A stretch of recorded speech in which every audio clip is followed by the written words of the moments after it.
Sir ওর দিকে তাকিয়েই বলেছে, আপনি এত কুলাঙ্গার কেন? আপনার স্ত্রী আপনাকে জীবন দিয়েছে, নতুন করে একটা কিডনি ডোনেট করেছে, তারপর আপনি তার গায়ে হাত তুলেছেন, আপনি এত কুলাঙ্গার কেন? আমার হাজবেন্ডকে স্যার সামনে বসিয়ে বললো, তোমাকে যদি প্রথম জন্ম তোমরা মা দিয়ে থাকে, তাহলে তোমাকে দ্বিতীয় জন্মই টুনি দিয়েছে। টুনির সাথে কখনো খারাপ ব্যবহার করো না। ও শ্যামলীতে আসতো মেডিসিন কিনতে, এসে ওই মহিলার সাথে আগে থাকতো, দেখা করতো, খাওয়া দাওয়া করতো, সময় কাটাতো, তারপরে ও মেডিসিন নিয়ে বাসায় যেত। আমার হাজবেন্ডকে না আমি আসলে আমার নিঃশ্বাস ভাবতাম, জানেন, নিঃশ্বাস ভেবে আমার মোবাইলে ওর নামটা না তারেক অক্সিজেন আমার এই নামে সেভ করা। এই দুনিয়াতে নিজেকে সবার আগে ভালোবাসতে হয়, তারপরে অন্য কাউকে। ভালোবেসে স্বামীর প্রাণ বাঁচাতে কিডনি দিয়েছিলেন উম্মে শাহিদিনা টুনি।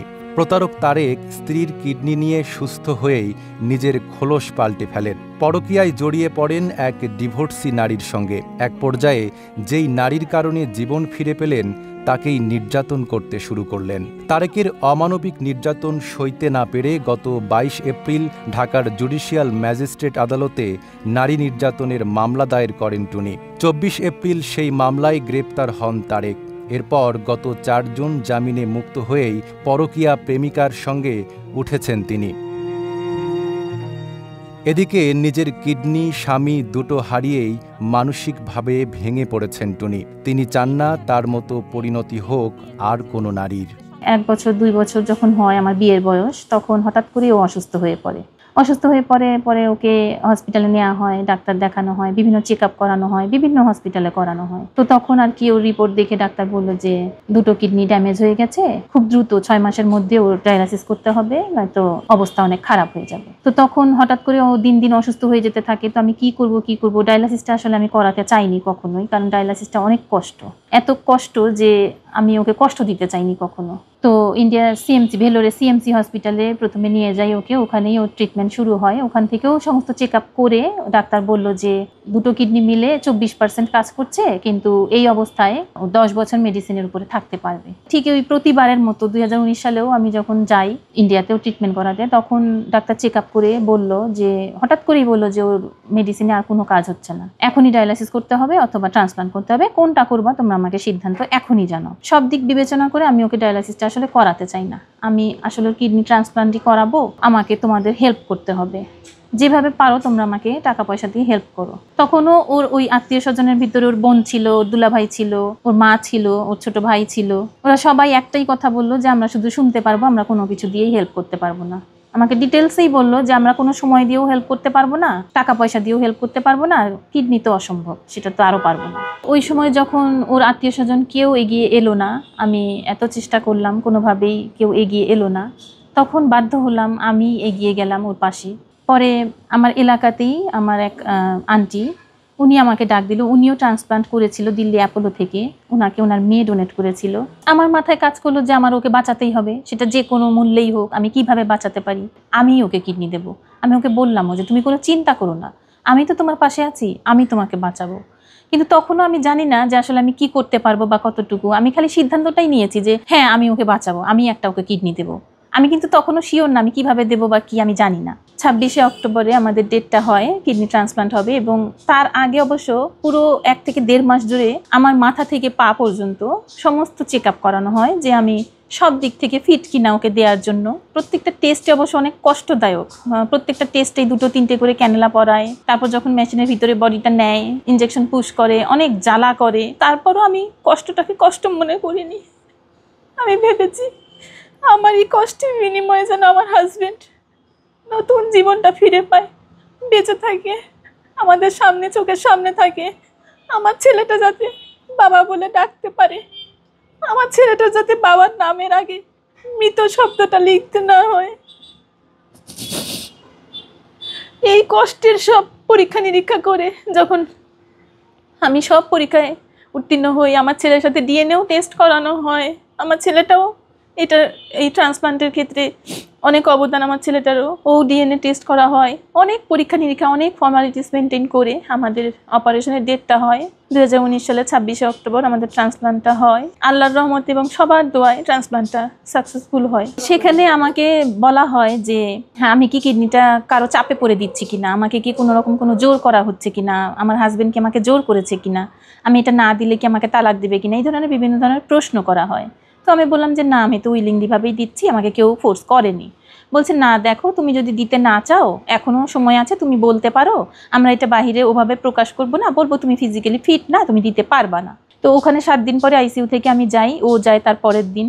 ঠিক তার পরের দিনই গিয়েই সন্ধ্যার দিকে সে আমার সাথে হঠাৎ করে একটা খারাপ ব্যবহার করে ওঠে। এমন ব্যবহার করে, সে এত অসুস্থ, তার এদিক দিয়ে পাইপ, হাতে ক্যানেলা, পেটের এইখানে পাইপ, ব্যাগ সেট করা, এত অসুস্থ অবস্থায়ও সে আমার সাথে এমনভাবে তেড়ে ওঠে, চোখগুলো বড় বড় করে অনেক খারাপ ব্যবহার করে ওঠে। আমি বলছি তুমি এমন করছো কেন? বলে তোর ওই খালাটা আমাকে টাকা দেওয়ার সময় এত দেরি করলো কেন, এতবার চাইতে হলো কেন? আমি এই কথাটা এখন ফোন করে তাকে জিজ্ঞেস করব। অনেক কষ্টে তাকে আমি থামাই। আমার হাজব্যান্ডের ব্যবহারে অনেক ভয় লেগেছে, ও আমার সাথে একটু খারাপ ব্যবহার করে উঠেছে। তো স্যার বলছে কেন, তোমার কেমন লেগেছে? তো আমি বললাম স্যার আমার না ওকে ভূতের মতো লেগেছে। স্যার বলল তারেক তুমি সামনে আসো। আমার হাজব্যান্ডকে স্যার সামনে বসিয়ে বলল তোমাকে যদি প্রথম জন্ম তোমার মা দিয়ে থাকে, তাহলে তোমাকে দ্বিতীয় জন্মই টুনি দিয়েছে, টুনির সাথে কখনো খারাপ ব্যবহার করো না।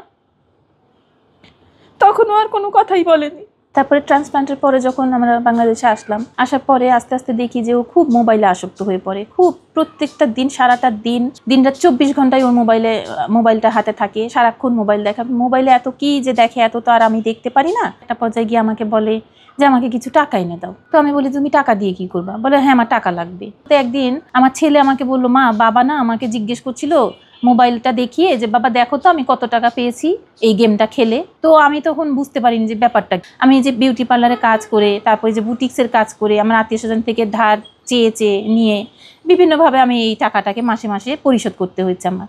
তো এইভাবে আবারও দেখি যে আবার কিছুদিন পর আবার টাকা চাচ্ছে, আবার বলে 5 লাখ টাকা এনে দে, আমাকে 5 লাখ টাকা দিতেই হবে। আচ্ছা আমি বলি আমি কিভাবে এনে দেবো? এই যে কিছুদিন আগে তোমাকে দিলাম সমিতি থেকে, এগুলো তো পরিশোধ করতে হয়, খালি আনলেই তো হয় না। যখনই আমি বললাম যে আমি কিভাবে এনে দেবো, কোত্থেকে এনে দেবো, এলো পাথারি মাইট শুরু হলো। তার মাইটটাই শুরু হয় টার্গেট একদম কানের কাছ থেকে, আর তার পা চলে, খুব লাথি মারে আমাকে, একেবারে সার্জারির জায়গায় লাথি মারে। মানে এই মাইরগুলো আসলে আমি নিতে পারি না, এমনভাবে শুরু হয়। তারপরও লাস্ট তার যে কথা যে আমাকে লাস্টে যেটা বললো যে আমাকে 10 লাখ টাকা এনে দিতে হবে। 10 লাখ টাকা তোমাকে আমি কোথা থেকে এনে দেবো, আর কেনই বা এনে দেবো? তখন সে ডাইরেক্টই বললো যে তোর মা বোনের এত আছে, আমাকে দেবে না কেন, দিলেই তো হয়। এইভাবে সে আমাকে বলতে লাগলো। তো তার পরবর্তীতে আবারও মারধর শুরু করলো। টাকা যখন আমি দিতে অস্বীকার করছি, তখন সে আমাকে আবার মারধর শুরু করলো। তার ভয়ঙ্কর রূপটা দেখে আমি আসলে আমার মনকে কিছুতেই মানাতে পারলাম না যে আমি কার জন্য কি করেছি।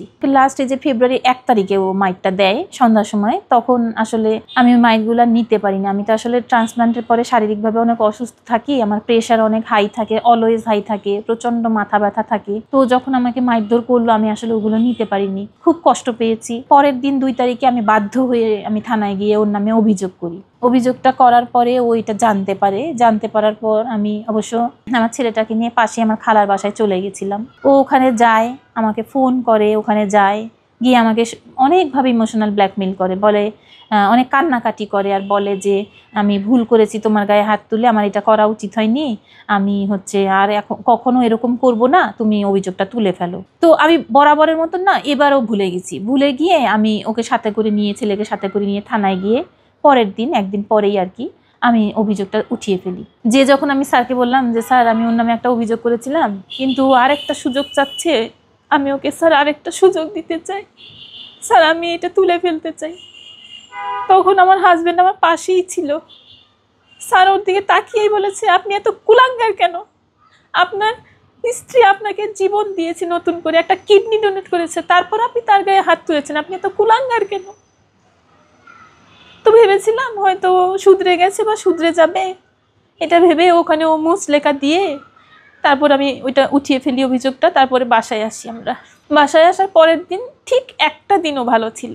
একটা দিন তার খুব ভালো ভালো কথা, আমি কখনো আর এমন করব না, আমি তোমাকে সময় দিই না, সময় দেবো এরপর থেকে, মোবাইল নিয়ে আর থাকবো না, সেফ একটা দিন এই কথাগুলি বলেছিল। তারপরের দিন থেকে ও আবার শুরু করেছে অকথ্য ভাষায় গালাগালি, তাকে টাকা এনে দিতে হবে, না দিলে আমি বাসার থেকে বের হয়ে যাচ্ছি না কেন, আমি বের হয়ে গেলে ওর ব্যবস্থা করে নিতে পারে ভালো মতো, এই ধরনের কথাবার্তা বলে আর অনেক সিন ক্রিয়েট করে। অনেক ওর এই চিল্লাচিল্লিগুলি আমি আর নিতে পারছিলাম না বলে আমি এক পর্যায়ে বাসা থেকে বের হয়ে আমার বোনের বাসায় চলে আসি। পরে আমি সিদ্ধান্ত নিলাম যে আমি ওর নামে মামলা করব, আমি কোর্টে গিয়ে ওর নামে নারী নির্যাতন আর যৌতুকের মামলা করি। আমি এটা করেছি এপ্রিলের 22 তারিখে। 24 তারিখে ও অ্যারেস্ট হয়। এবার অ্যারেস্ট হওয়ার পরের দিন আমি বাসায় যাই। বাসায় গিয়ে আমি ওর মোবাইলটা পাই। ওর মোবাইলটা থেকে আমি অনেক কিছু এখন জানতে পারলাম নতুন করে, যে ও বিভিন্ন মহিলাদের সাথে কথা বলতো, মোবাইলে বিভিন্ন সময় কথা বলতো। আমি যখন এগুলো জানতে পারলাম তখন আমার ছেলেও এগুলো জেনে আমাকে বলছে, মা বাবা তো একদিন একটা মেয়ের সাথে কথা বলেছিল, তার নাম রেহানা পারভিন, আমাকে দিয়ে সেটা ডিলিটও করিয়েছিল। তো তারপরে এভাবে দেখতে দেখতে আমি দেখলাম যে ও তাহমিনা আক্তার মেরি নামে এক মহিলার সাথে অনেক বেশি কথা বলছে, একটা সম্পর্ক হয়েছে ওর। এটা হ্যাঁ এটা আমি জানতে পারলাম তখন ওর মোবাইল থেকে। আস্তে আস্তে জানতে পারি যে প্রায় 3-4 বছর ধরে মহিলাটার সাথে নতুন করে আবার এই সম্পর্কটা তাহমিনা আক্তার মেরি নামের মেয়েটার সাথে পরকীয়ায় জড়িত। এভাবে আমি ওর মোবাইল থেকে কিছু রেকর্ড পাই, আর অন্যান্য বিভিন্ন ভাবেও আমি এই মহিলার কিছু কল রেকর্ড পাই, যেখানে ওই মহিলা বলছে যে তারেক জামিনে আসলেই ওর বাড়িটারি ভবিষ্যতের কোনো দরকার নাই, ওর ছেলেরও দরকার নাই, ওর বাড়িটারি বিক্রি করে আমি আমার কাছে নিয়ে চলে আসব। এই সমস্ত কথা যখন আমি শুনতে পারি, বিশ্বাস করবেন না, আমি পুরো দুটো দিন মনে হয় সেন্সলেস হয়ে পড়েছিলাম যে এগুলো আমি কি দেখলাম। আর এই সম্পূর্ণ ঘটনাটা, সম্পূর্ণ এই কাহিনীগুলো আমি জানতে পারলাম ও অ্যারেস্ট হওয়ার পর। আমি এতদিন একসাথে, ও তো কোনো কাজকাম করতো না, বেকার ছিল, সারা দিন রাত 24 ঘন্টাই বাসায় থাকতো, আমিও তো বাসায় আছি, কিন্তু আমি কখনো ঘুণাক্ষরও জানতে পারিনি যে ওই সবের সাথে জড়িয়ে গেছে। ও অ্যারেস্ট হওয়ার পর যখন আমি এই বিষয়গুলো জানতে পারি, আমি পুরো 2 দিন অজ্ঞান হয়েছিলাম যে আমি এগুলো কি শুনলাম। ও শ্যামলীতে আসতো মেডিসিন কিনতে, এসে ওই মহিলার সাথে আগে থাকতো, দেখা করতো, খাওয়া দাওয়া করতো, সময় কাটাতো, তারপরে ও মেডিসিন নিয়ে বাসায় যেত। এগুলো আমি কোনোভাবেই মেনে নিতে পারছিলাম না। আমি আসলে এত বড় ত্যাগটা স্বীকার করেছিলাম, ওর কাছ থেকে একটু ভালোবাসা পাবো আর একটু ভালো ব্যবহার পাবো, এই আশায়। এই যে আজকে আমি ওকে কিডনিটা ডোনেট করার পর আমি নিজে অসুস্থ থাকি, আমি কতদিন বাঁচবো কি আমি জানি না, সুস্থ তো থাকিই না, কিন্তু ছেলেটাকে নিয়ে আমি যাতে একটু শান্তিতে থাকতে পারি, এইটুকুই আমার চাওয়া। যে কয়টা দিন বাঁচি, আমি ওকে আসলে ফেরেস্তার মতো জানতাম, ও কখনো মিথ্যে কথা বলে না, ও যেটাই বলে সেটাই আমি বিশ্বাস করতাম। তো এই যে ট্রান্সপ্লান্টের আগে ওর আমার সাথে এত ভালো ব্যবহার, আর ট্রান্সপ্লান্টের পরে এত খারাপ ব্যবহার, এই যে 2 রকম ব্যবহার, ও যে আমার সাথে এরকম করলো, আমি তো মনে করি ও আমার সাথে একরকম প্রতারণাই করলো। আমি কেন এই প্রতারণার শিকার হলাম? আমি কি এই প্রতারণার কোনো বিচার পাবো না? আমি এর বিচার চাই। আমি যে এত বছর ওর সংসার চালালাম, ওর চিকিৎসার খরচ চালালাম, এত কষ্ট করলাম, আত্মীয় স্বজনের থেকে হেল্প নিলাম, বিউটি পার্লারের কাজ করলাম, বুটিক্সের কাজ করলাম, এত কষ্ট করে আমি সব কিছু চালালাম এত বছর। আমার সংসারটা 19 বছর, এই 14ই ফেব্রুয়ারিতে 19 বছর শেষ, 20 বছরে পড়েছে। আমি তার বিনিময়ে কি পেলাম? সেই ভালো ব্যবহারটুকুও তো পেলাম না। এই অপরাধীর যেন দৃষ্টান্তমূলক শাস্তি হয়। আমাকে দেখে যেন 10টা মেয়ে শেখে যে না, এই দুনিয়াতে নিজেকে সবার আগে ভালোবাসতে হয়, তারপরে অন্য কাউকে। আমি সেটা করিনি। আমার হাজবেন্ডকে না আমি আসলে আমার নিঃশ্বাস ভাবতাম, জানেন, নিঃশ্বাস ভেবে আমার মোবাইলে ওর নামটা না তারেক অক্সিজেন আমার এই নামে সেভ করা। তার বিনিময়ে আমি যেটা পেয়েছি, আমি এটার বিচার চাই। প্লিজ আপনারা আমাকে একটু হেল্প করেন। আমি সবার কাছে একটু হেল্প চাই, সরকারের কাছে হেল্প চাই, প্রশাসনের কাছে হেল্প চাই।